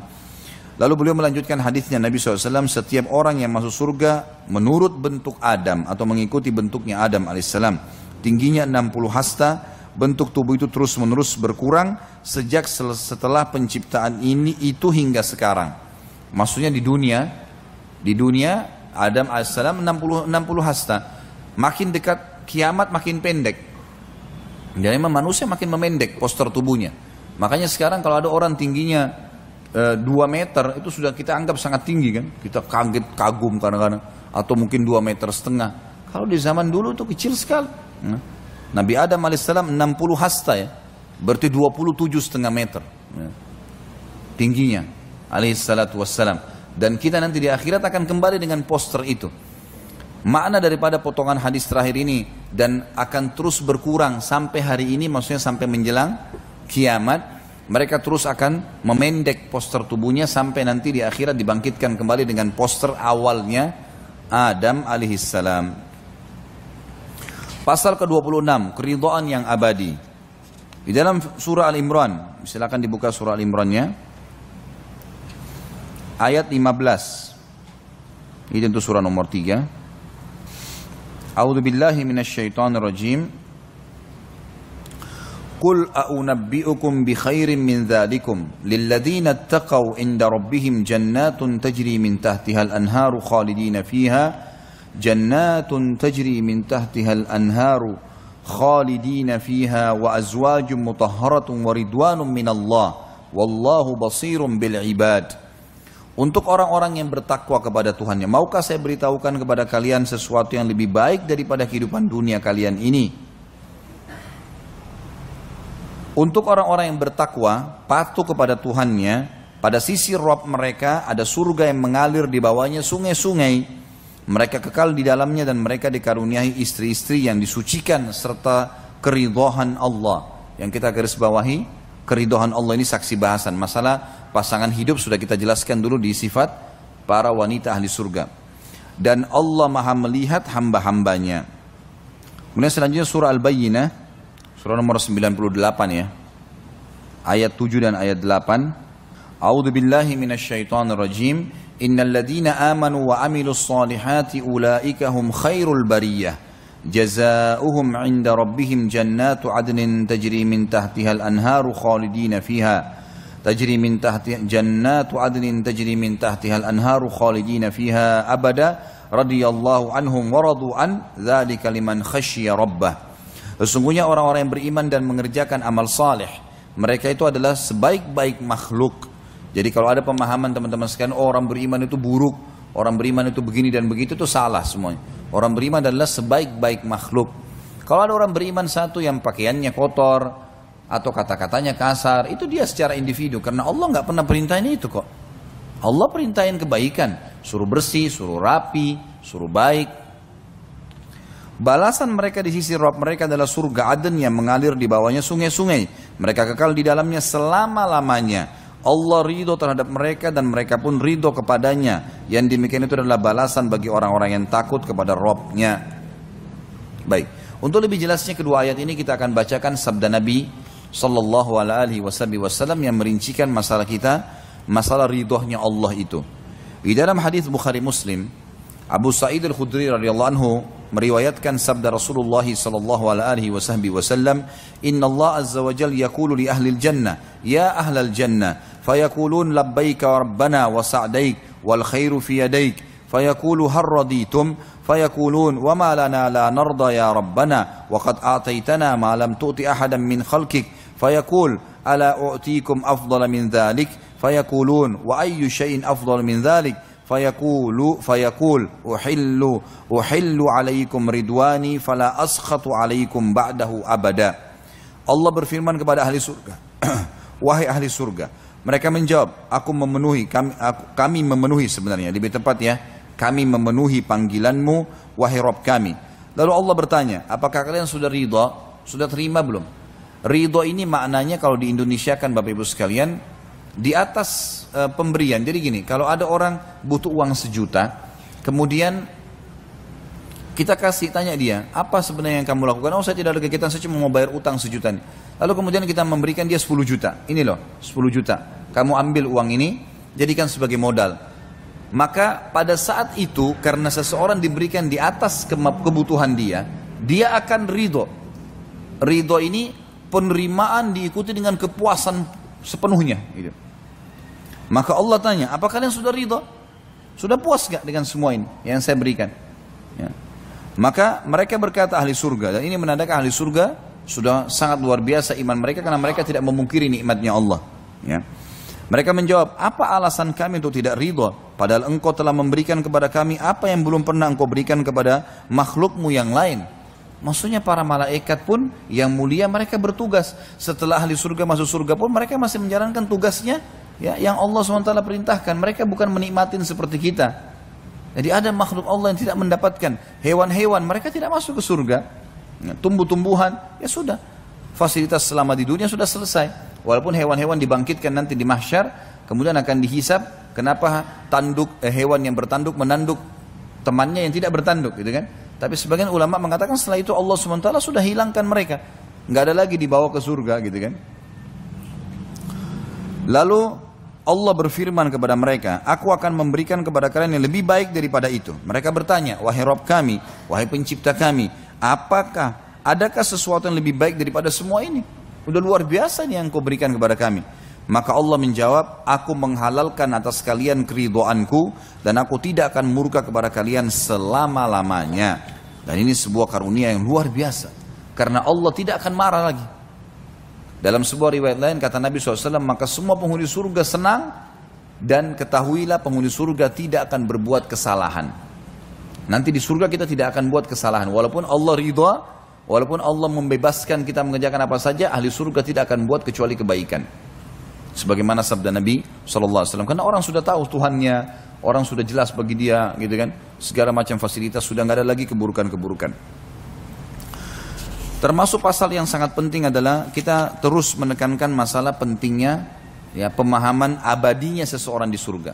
Jadi teman-teman sekalian, ini penting sekali. Memahami tentang kita akan abadi itu penting, karena tidak ada lagi kematian, tidak ada lagi masa tua, tidak ada lagi sakit, nggak ada lagi gangguan orang. Disebutkan dalam banyak ayat Al-Quran, diantaranya surah Al-Kahfi ayat 108. A'udzu billahi minasyaitonir rajim. Khalidina fiha la yabghuna anha hiwala. Sesungguhnya orang-orang yang beriman dan beramal saleh, bagi mereka adalah surga Firdaus, menjadi tempat tinggal. Mereka kekal di dalamnya, mereka tidak akan berpindah darinya. Jadi pasti akan masuk surga dan abadi di dalamnya. Dan ini abadi satu hal yang luar biasa. Kita di dunia ini selalu ditekankan, jangan terlalu pikir dunia karena ini tidak abadi. Dulu bapak-bapak maaf atau ibu-ibu yang sudah sekarang berumur, mungkin kita juga semuanya lah. Kita masih ingat pada saat kita masih kecil dulu. Bukankah kita dulu masih kecil, kita tahu masih anak-anak dan kita bermain, masih ada kenangan yang terlintas di benak kita. Beda nggak keadaan kita sekarang dengan keadaan dulu? Dari sisi kualitas kulitnya, penglihatan matanya, pendengarannya dan seterusnya itu berbeda. Rambutnya, gitu ya. Berbeda semuanya. Tapi itu kenapa? Karena ada prosesi itu, ada prosesi tidak abadinya kita di dunia. Abadi ini berarti tidak berubah rambutnya, tidak berubah kulitnya, tidak berubah, semuanya tidak berubah. Abadi. Dia akan kekal seperti itu. Ya selamanya. Begitu masuk surga, begitu keadaan kita, begitu selamanya. Enggak ada kematian, enggak ada perubahan, selama-lamanya. Makna kata penulis sini, la yabghuna anha hiwala, mereka tidak memilih yang lain dan tidak ingin berpindah darinya. Makna daripada ayat Al-Quran tadi. Dalam hadis Nabi SAW, pada saat menafsirkan surah Al-A'raf ayat 43, riwayat Imam Muslim, Abu Sa'id Al-Khudri radhiyallahu anhu menuturkan sabda Rasulullah sallallahu alaihi wasallam, "Idza dakhala ahlul jannati al-jannah yunadi munadin inna lakum an tasihhu fala tasqamu abada wa inna lakum an tahyau fala tamutu abada wa inna lakum an tashibbu fala tahramu abada wa inna lakum an tan'amu fala tab'asu abada wa dzalika qauluhu azza wa jalla wa nudu an tilkumul jannatu urithumuha bima kuntum ta'malun." Ketika ahli surga masuk ke dalam surga, seorang penyeru dari malaikat akan mengeraskan suaranya dan semua ahli surga mendengarkan. Sekarang kalian senantiasa sehat dan tidak akan pernah sakit selama-lamanya. Sekarang kalian akan hidup dan tidak akan mati selama-lamanya. Sekarang kalian akan mudah dan tidak akan pernah tua selama-lamanya. Dan sekarang kalian bersenang-senang dan tidak putus asa selama-lamanya. Itulah makna daripada firman Allah yang maha tinggi dan maha pemurah, surah Al-A'raf ayat 43. Dan diserukan kepada mereka, itulah surga yang telah diwariskan kepada kalian disebabkan apa yang telah kalian kerjakan. Nikmat apa lagi teman-teman sekalian? Ini tinggal tunggu tak patuh, mati, masuk surga. Dapat semua nih. Ini teori syar'i, sesuatu yang pasti. Nggak ada yang bisa membantah itu. Dalam hadis yang lain, hadis ini diriwayatkan oleh Bukhari Muslim, masih dari Abu Sa'id Al-Khudri radhiyallahu anhu, bahwasanya Rasulullah sallallahu alaihi wasallam bersabda, "Yu'ta bil mauti ka hay'ati kabshin amlah." Fayunadi munadin ya ahlal jannah fayashra'ibuna wa yanzurun fayaqul hal ta'rifuna hadha fayaqulun na'am hadha al-maut wa kulluhum qad ra'ahu thumma yunadi munadin ya ahlan nar fayashra'ibuna wa yanzurun fayaqulun hal ta'rifuna hadha fayaquluna na'am hadha al-maut wa kulluhum qad ra'ahu fayuzbahu bainal jannati wan nar ثم يقول يا أهل الجنة خلود بلا موت ويا أهل النار خلود بلا موت ثم قرأ وأنذرهم يوم الحسرة إذ قضي الأمر وهم في غفلة وهم لا يؤمنون. Pada hari kiamat kelak, kematian akan didatangkan dalam rupa seperti domba yang belang. Lalu sang penyeru menyeru dari malaikat, wahai ahli surga. Mereka melihat dalam keadaan takut karena suara itu didengar oleh semua penghuni surga. Lalu ia bertanya, apakah kalian mengenal ini? Diperlihatkan tadi bentuk kematian yang berupa seperti domba belang. Mereka menjawab, ya, ia adalah kematian. Dan mereka pun melihatnya. Kemudian diserukan, wahai ahli neraka. Mereka pun melihat dengan ketakutan. Takut jangan sampai ada azab Allah yang baru yang akan menimpa mereka. Lalu ia mengatakan, apakah kalian mengenal ini? Kata malaikatnya. Mereka menjawab, iya, ini adalah kematian. Dan mereka melihatnya. Maksudnya mereka sudah pernah melihatnya di dunia. Sudah tahu itu. Lalu kematian disembelih di antara surga dan neraka. Kemudian ia, si malaikat berkata atau mengatakan, wahai ahli surga, kalian akan abadi dan tidak akan mati selamanya. Wahai ahli neraka, kalian abadi dan tidak akan mati selamanya. Kemudian Nabi SAW membaca firman Allah surah Maryam ayat 39, dan berilah mereka peringatan tentang hari penyesalan, yaitu ketika segala perkara telah diputus dan mereka dalam keadaan lalai dan mereka tidak pula beriman. Jadi pasal ini sangat mulia, menjelaskan kepada kita tentang masalah kekalnya seorang mukmin, dan ini berita gembira di kenikmatan yang juga abadi. 28, pasal 28, jumlah barisan ahli surga. Disebutkan dalam hadis yang dihasankan oleh Imam Tirmidzi, Buraidah radhiyallahu anhu menuturkan sabda Rasulullah sallallahu alaihi wasallam, ahlul jannati ishruna wa mi'atu saffin, 80 minha min hadhihi al-ummah wa 40 min sairil umam. Ahli surga itu terdiri dari 120 saf, sebanyak 80 saf diantaranya dari umat ini dan 40 saf dari seluruh umat. Dan ini berita gembira teman-teman sekalian, bahwasanya kita ini umat Muhammad SAW mayoritas penghuni surga. Ini luar biasa ini ya.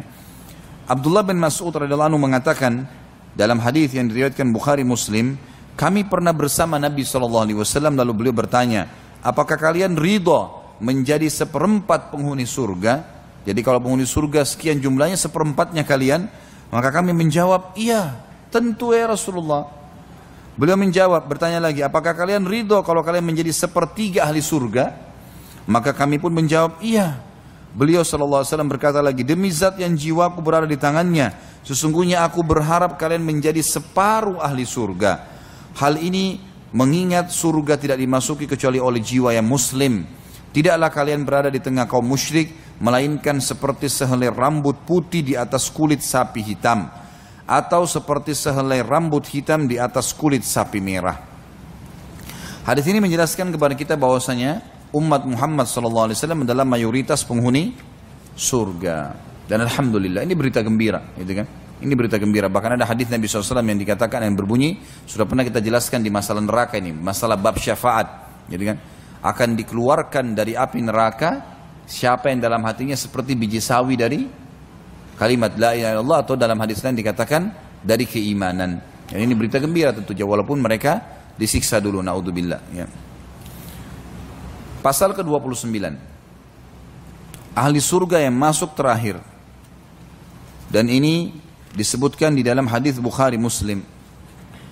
Abu Hurairah meriwayatkan radhiyallahu anhu, para sahabat pernah bertanya, wahai Rasulullah, wahai utusan Allah, apakah kami akan melihat Rabb kami pada hari kiamat? Beliau balik bertanya, apakah kalian kesulitan melihat bulan purnama yang tidak terhalang oleh awan? Mereka menjawab, tidak wahai utusan Allah. Beliau bertanya lagi, apakah kalian kesulitan melihat matahari yang tidak terhalang oleh awan? Maka mereka menjawab, tidak. Beliau bersabda lagi, seperti itu pula kalian akan melihatnya. Manusia dikumpulkan pada hari kiamat lalu diperintahkan, siapa yang menyembah sesuatu, maka ikutilah sesuatu itu. Siapa yang sembah berhala, siapa yang sembah pohon, siapa yang suka hidup dengan jimat, maka ikutilah semua yang kalian sembah itu. Lalu diperintahkan, siapa yang menyembah sesuatu, maka ikutilah sesuatu itu. Kemudian di antara mereka ada yang mengikuti matahari, ada yang mengikuti bulan, ada yang mengikuti tagut, atau sesembahan selain Allah. Semua yang disembah selain Allah pokoknya, pohon, batu dan seterusnya. Dan tinggallah umat ini yang di dalamnya terdapat kaum munafik. Lalu Allah datang pada mereka seraya berfirman, akulah Rabb kalian.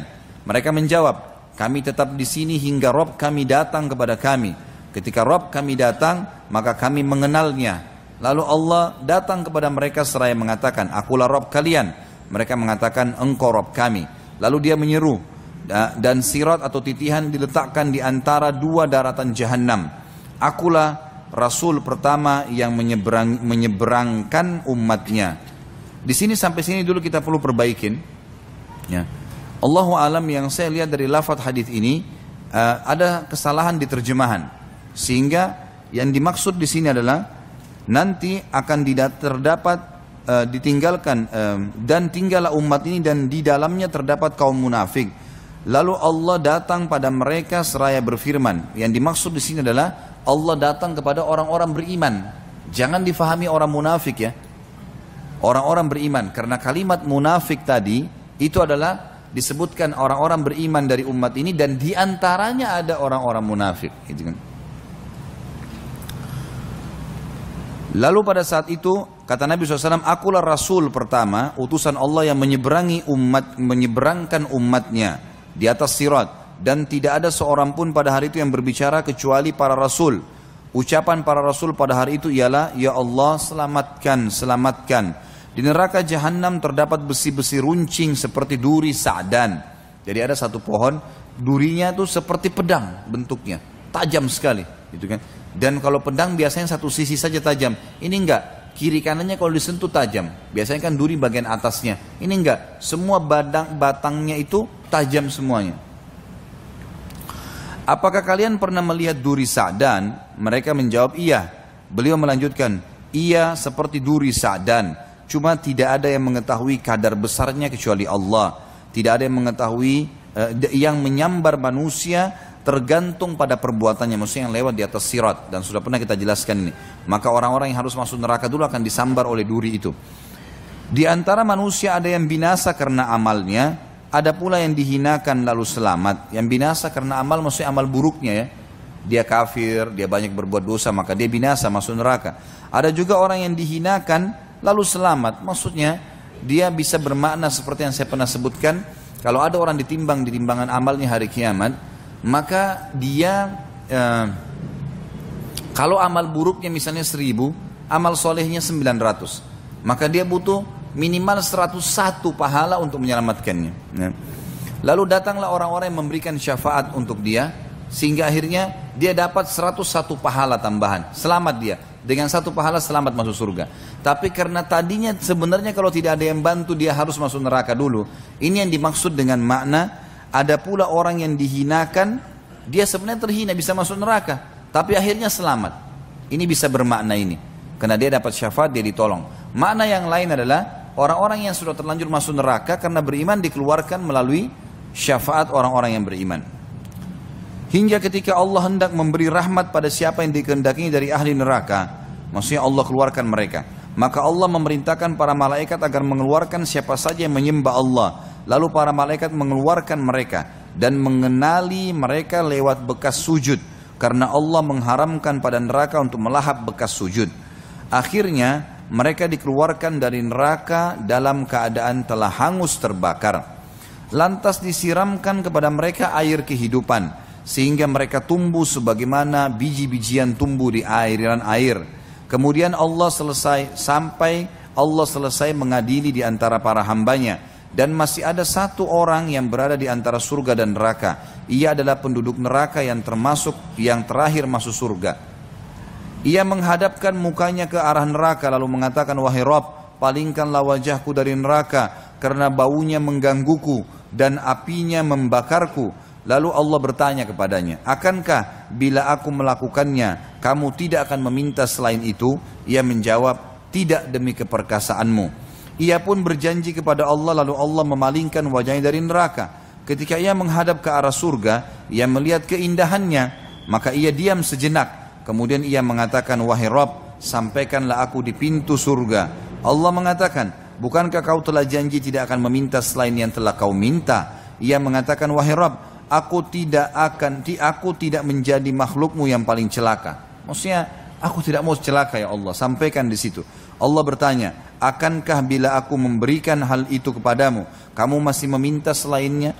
Maka ia menjawab, tidak demi keperkasaanmu, aku tidak meminta selain ini. Ia pun berjanji kepada Rabbnya, lalu Allah menyampaikannya di depan pintu gerbang surga. Ketika sampai di pintu surga, ia melihat keindahan berikut isinya, berupa kesenangan dan kegembiraan. Maka ia diam sejenak, lalu ia mengatakan, wahai Rabb, masukkanlah aku ke dalam surga. Allah menjawab, kasihan engkau wahai manusia, betapa engkau ingkar janji. Bukankah engkau berjanji berkali-kali kepadaku untuk tidak meminta selain apa yang telah engkau minta? Ia mengatakan, wahai Rabb, jangan jadikan aku sebagai makhlukmu yang paling celaka. Allah pun tertawa kepadanya, kemudian mengizinkannya masuk surga, seraya mengatakan, berangan-anganlah. Ia pun berangan-angan, hingga ketika terputus angan-angannya, Allah mengatakan, itu akan kau dapatkan. seperti angan-anganmu kau akan dapat. Itu akan engkau miliki atau itu untukmu dan semisalnya bersamanya. Itulah orang yang terakhir dari ahli surga yang masuk ke dalam surga. Dalam riwayat lain Bapak Ibu sekalian, berhubungan dengan masalah yang juga dalam hadis sahih dikatakan akan keluar penduduk surga yang terakhir dari neraka. Ini tidak ada lagi orang di neraka selain dia. Kemudian dia keluar dalam kondisi berdiri jatuh, dan sebagian tubuhnya mengeluarkan asap karena hangus. Sudah sekian tahun disiksa, gitu kan? Sekian ribu tahun mungkin disiksa. Karena orang terakhir dari neraka. Kemudian dia berlari berusaha menjauhkan diri dari neraka. Lalu dia mengatakan, ya Allah selamatkan aku dari neraka. Setelah dia jauh, dia mengatakan segala puji bagi Allah yang telah menyelamatkan aku darimu. Sambil dia menunjuk ke arah neraka. Dari kejauhan Allah Maha Tinggi dan Maha Pemurah memperlihatkan untuknya sebuah pohon. Yang dia lihat ada rindang. Seperti kalau kita lagi panas sekali. Kemudian kita temukan ada pohon yang rindang, kita bisa berteduh sebentar. Rasanya nyaman. Orang ini ribuan tahun tidak pernah merasakan kenikmatan. Karena memang kenapa saya katakan ribuan tahun, ada firman Allah kan. Yang berbunyi, A'udzubillahi minasyaitonirrajim, Yaumi inda rabbika ka'alfi sanat mimma ta'uddun. Artinya kita hitung waktu dunia, kata Allah, satu hari di waktu akhirat sama dengan 1000 tahun waktu kalian di dunia. Jadi memang kalau dia satu hari waktu akhirat masuk ke neraka berarti 1000 tahun. Dan ini orang paling terakhir yang paling banyak dosanya. Maka dia berkata, ya Allah sampaikan aku ke pohon itu. Karena dia tidak pernah lihat pohon yang bisa melindungi dia, menaungi dia dari siksaan ke siksaan 24 jam kalau waktu dunia. Maksudnya full dalam semua waktu yang dia akan pakai nanti di akhirat. Semuanya siksaan. Enggak ada kematian, hangus, belang, bolong badannya, isi perutnya keluar, enggak mati, gitu kan? Semuanya. Maka dia merasa ini nikmat yang luar biasa. Ya Allah sampaikan aku ke pohon itu. Lalu Allah Subhanahu Wa Taala berfirman padanya, apakah kau akan minta yang lain? Dia bilang tidak ya Allah, pohon itu saja. Lalu Allah sampaikan dia ke pohon itu, dia merasakan nikmatnya. Kemudian Nabi SAW mengatakan dia menganggap dia orang yang paling besar nikmatnya Allah padanya. Padahal ini orang paling terakhir masuk surga. Orang semua sudah di surga gitu. Ya. Jadi saya sarankan jangan jadi orang ini. Gitu. Ya. Jadi orang yang dari awal masuk surga tanpa hisab dan bisa kalau mau. Asal mau ya. Karena banyak orang yang tidak mau tentunya. Ya.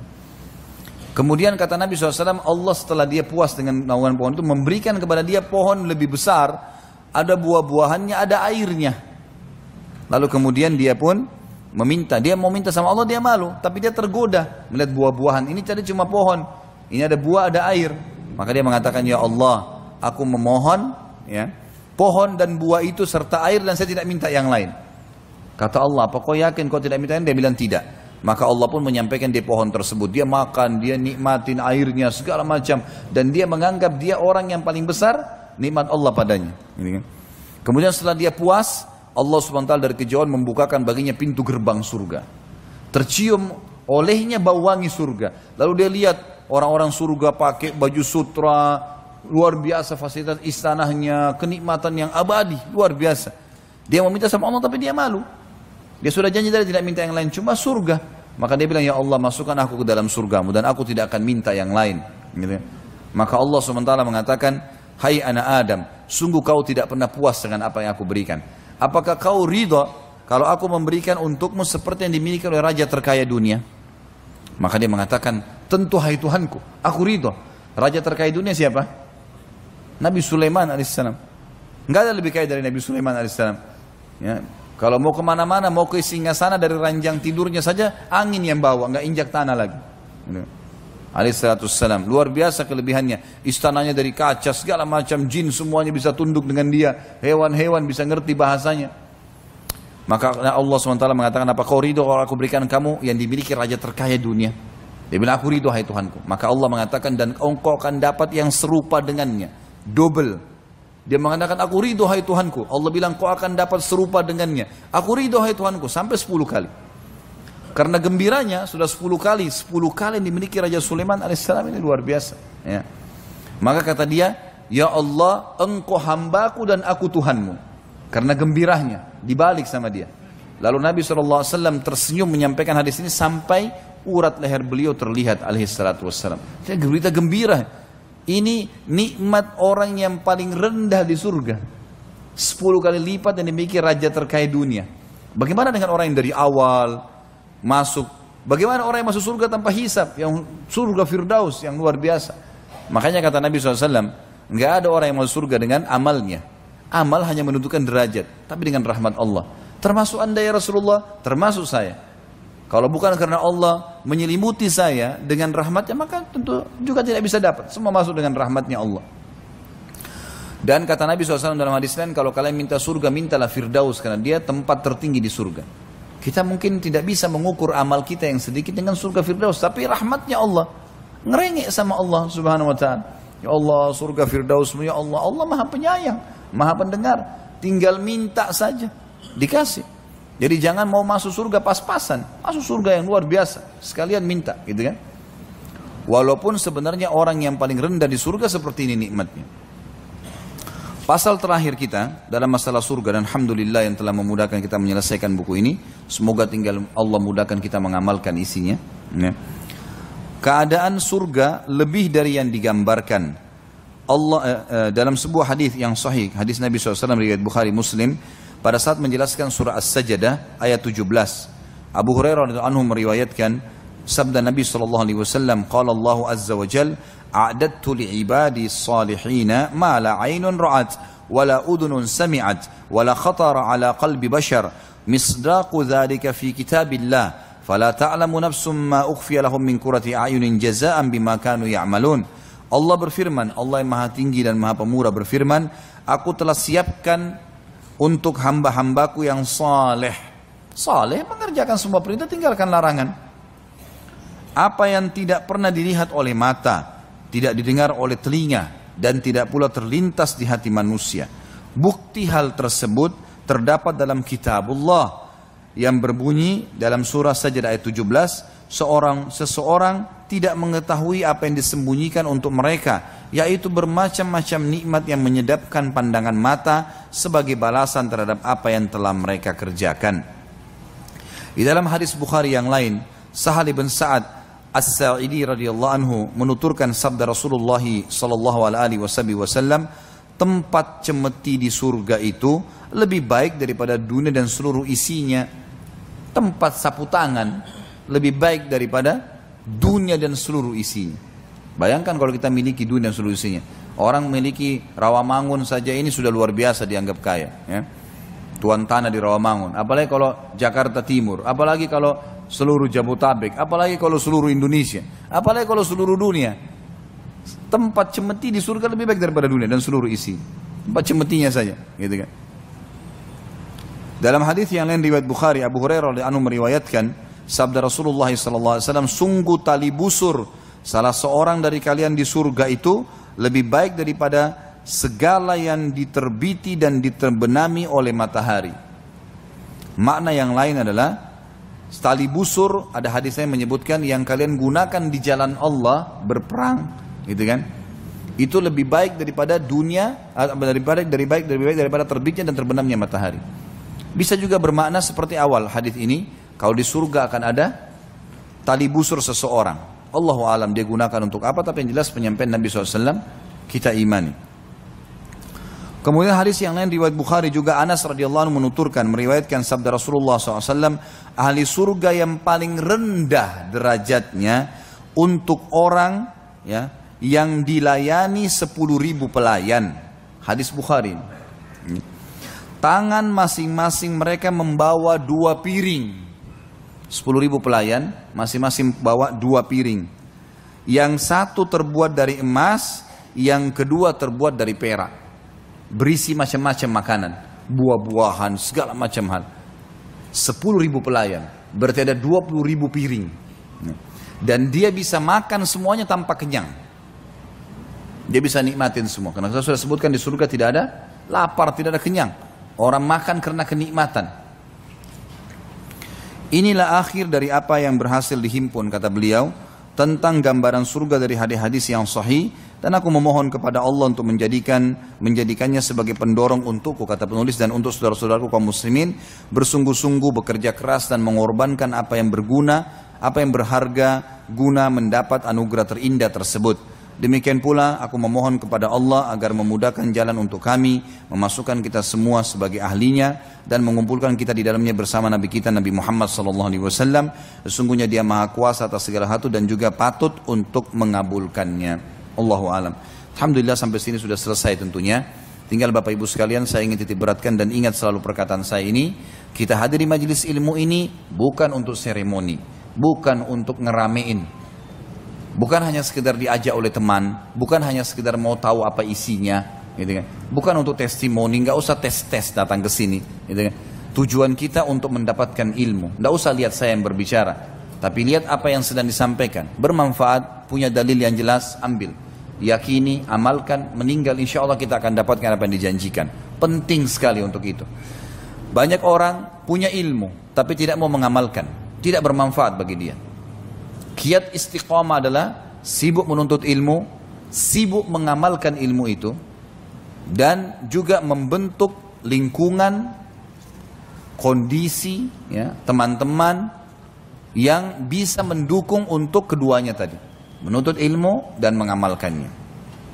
Allahu a'lam. Mudah-mudahan saja Allah Subhanahu wa taala memberkahi waktu kita dan juga sisa umur kita diisi dengan seluruh amal saleh, ketaatan kepadanya. Dan semoga seluruh dosa yang pernah kita kerjakan dimaafkan oleh Sang Pencipta Allah dengan kemahamurahannya dan diganti menjadi pahala. Dan juga semoga seluruh amal yang sudah pernah kita kerjakan diterima olehnya.